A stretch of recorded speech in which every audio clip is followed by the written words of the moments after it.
جامع ترمذی۔ امام ابو عیسیٰ محمد بن عیسیٰ بن سورہ الترمذی رحمہ اللہ تعالی، ولادت 209 ہجری، وفات 279 ہجری۔ ابواب طہارت الرسول اللہ صلی اللہ علیہ وسلم، باب ما جاء لا تقبل صلاة بغیر طہور۔ وبه قال حدثنا قتيبة بن سعيد قال حدثنا ابو عوانة عن سماك بن حرب تحویل۔ وبه قال حدثنا حناد قال حدثنا بكي عن اسرائيل عن سماك عن مصعب بن سعد عن ابن عمر رضی اللہ عنہما عن النبي صلی اللہ علیہ وسلم قال لا تقبل صلاة بغیر طہور ولا صدقة من خلول۔ حضرت عبداللہ بن عمر رضی اللہ عنہما سے روایت ہے کہ نبی کریم صلی اللہ علیہ وسلم نے ارشاد فرمایا بغیر وضو کے نماز قبول نہیں ہوتی، یعنی جب تک انسان پاک نہ ہو نماز قبول نہیں ہوتی، اور خیانت کے مال سے صدقہ قبول نہیں ہوتا۔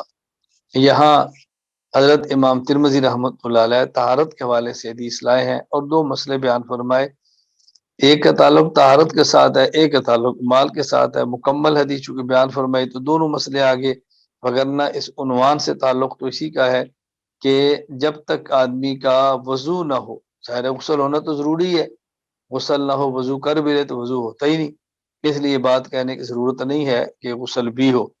تو طہور وضو کو بھی کہتے ہیں، غسل کو بھی کہتے ہیں۔ مقصد یہ ہے کہ نماز بغیر طہارت کے نہیں ہوتی۔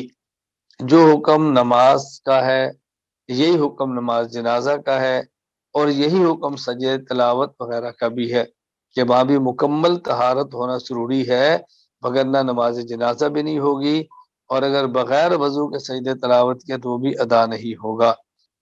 غلول عام طور پہ کہا جاتا ہے اس مال کو جو مال غنیمت میں خیانت کے ساتھ لیا جائے، لیکن یہاں مراد یہ ہے کہ ایسا مال جس کے انسان مالک نہ ہو، وہ اگر صدقہ میں دے گا تو قبول نہیں ہوگا۔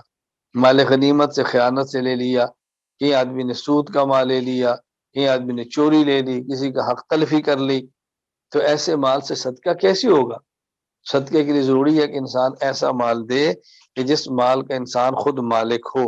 اگر خود مالک نہیں ہوگا تو اس کی طرف سے صدقہ کیسے ہوگا؟ سنن ابن ماجہ، امام ابو عبداللہ محمد بن یزید ابن ماجہ رحمہ اللہ تعالی، ولادت 209 ہجری، وفات 273 ہجری۔ باب اتباع سنت رسول اللہ صلی اللہ علیہ وسلم۔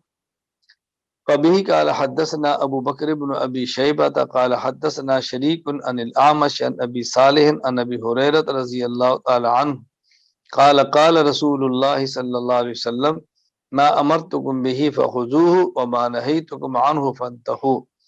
حضرت ابو ہریرہ رضی اللہ تعالیٰ عنہ فرماتے ہیں کہ رسول اکرم صلی اللہ علیہ وسلم نے فرمایا میں تمہیں جس چیز کا حکم دوں اسے مانو، اور جس چیز سے روک دوں اس سے تم رک جاؤ۔ قرآن کریم کی آیت ہے ما آتاکم الرسول فخذوا وما نہاکم عنہ فانتہوا۔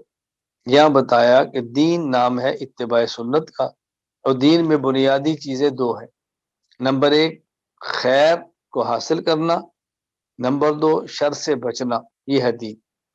جس بات کا رسول اللہ صلی اللہ علیہ وسلم حکم دیں وہ خیر ہے، جس بات سے منع فرمائے وہ شر ہے۔